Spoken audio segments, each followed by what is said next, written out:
I caught my wife cheating, so me and her AP's wife served them papers at their Next Fling. So, let me give you guys a bit of background on me and my wife, Zee. We've been married for 8 years, and every year we visit this amazing resort about an hour away from our home.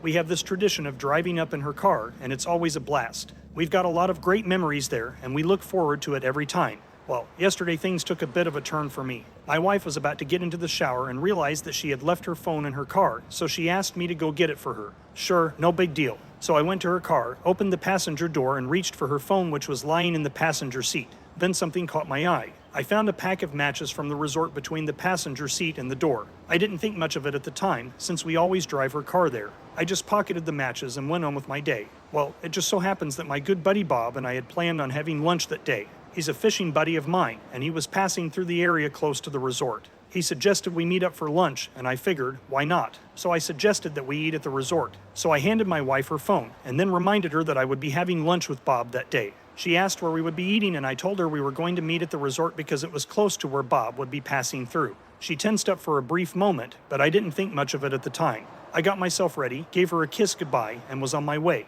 So Bob and I met at the resort, had a fantastic lunch, talked about our past fishing trips, and started talking about where we would go on our next one. As we were leaving, Bob grabbed a few packs of complimentary matches out of the box on the counter. We stepped outside, lit up a couple of cigarettes, and noticed that there was an advertisement on the matchboxes for a great fishing spot with cabin rentals. It looked like a fantastic place to check out, and we chatted about how much fun it would be to go there. We agreed that we would both do a little research and make a decision soon. Bob then got in his car and headed down the road. I realized I hadn't grabbed any matches for myself, so I went back inside to snag a few packs before heading home. As I was grabbing them, I mentioned to the desk clerk how much I loved the pick on the matches. He replied, "Yeah, we just got those 3 days ago." I was puzzled and told him that I had a pack in my pocket that I'd gotten 6 months ago. He assured me that the design was brand new and had only come in 3 days prior. Then my eyes glanced down at the registry book that was open on the counter. I noticed a check-in under the names John and Zee Braden. My wife's name is Zee. I pointed it out and said, "That's an odd name, Zee." The clerk agreed that it was different and mentioned that John and Zee come to the resort about once per month, check in at noon, and leave by 8 p.m. At this point, my wheels are spinning. First the matches, and then the girl's day out where she had left around 11 a.m. and gotten back home around 9 p.m., and now some woman with the same name as on the registry at the resort. I thought to myself that there was no way in hell this was some coincidence. Anyway, I kept my cool and made some small talk with the clerk before leaving the resort. The entire drive home, my mind was racing. I couldn't believe what I had just discovered.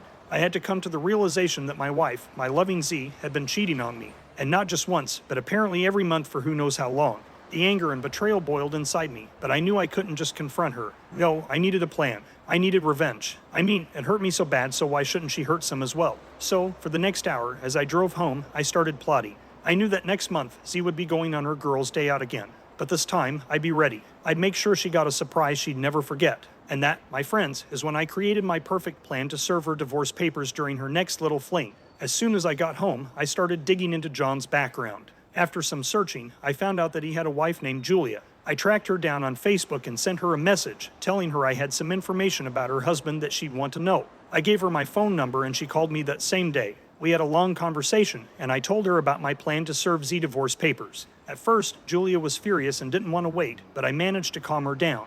I convinced her that getting revenge would make her feel better and make the divorce process easier on her. She'd be able to hold her head high, walk away with pride, and not let John get away with this hurtful act so easily. She asked me what attorney I was going to use to draft my papers. She said she didn't know anyone personally and that she could probably just use the same one. I told her that I had a friend that was an attorney and that he was really good at his job. So we both contacted him, which turned out to be a great thing. The plan was to show up at the resort around dinner time at next month's rendezvous when Zee and John would be meeting. We'd stage my buddy, the attorney, as a photographer taking pictures of happy people at the resort. I would follow behind him with a video camera, wearing a long hair wig and a ball cap to hide my face. The only issue we thought we might have is that the staff might try to stop us if they realized that we weren't supposed to be there. But we didn't need to keep up the facade very long, so we weren't too worried about it. We just needed time to get staged at the table to drop the bomb, and then it wouldn't matter anymore. We got to their table to take their picture and video, and that is when I yanked off the hat and the wig, revealing my face from behind the video camera. Zee's face went white as a ghost. She looked at me in total disbelief. I knew I had surprised her good.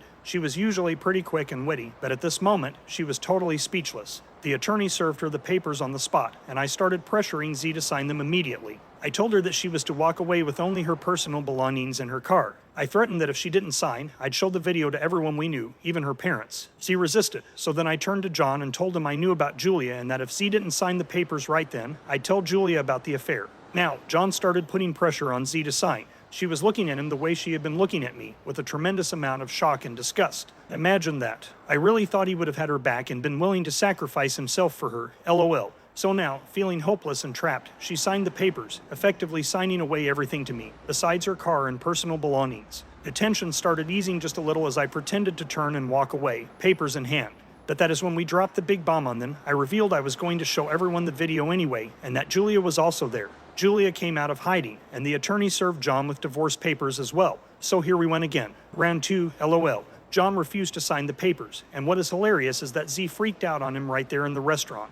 She was pissed that he wouldn't sign his papers after pressuring her to sign hers. I started to get the feeling that this was going to be their last fling together, LOL. The drama finally came to an end and my buddy, Julia, and I walked back to the parking lot together. Julia asked me to send her a copy of the video, which I immediately agreed to do. Julia left and my buddy hopped in my truck with me and we headed back home, victorious. In the end, I followed through with my promise and I sent the video to everyone via Facebook Messenger. Our friends and her family were shocked and embarrassed by the video. She ended up having to move back in with her parents for a while. I had really come to respect them over the years, and although it was an ass thing to do, I really didn't want them to get an earful of lies about the situation. I really needed them to know the truth about how this had all transpired. Julia also got nearly everything in her divorce with John and was satisfied with the outcome. We were both extremely proud of our revenge, and we had no remorse for what we'd done. After all, our cheating spouses had betrayed our trust, and we'd managed to expose their deceit in a way that left us both feeling vindicated and empowered. Well, how do you think they did? Was it too much, or did those cheaters get what they deserved? Let us know your opinions in the comments below. When you subscribe, be sure to click the notification bell. Click here for more Tangled threads.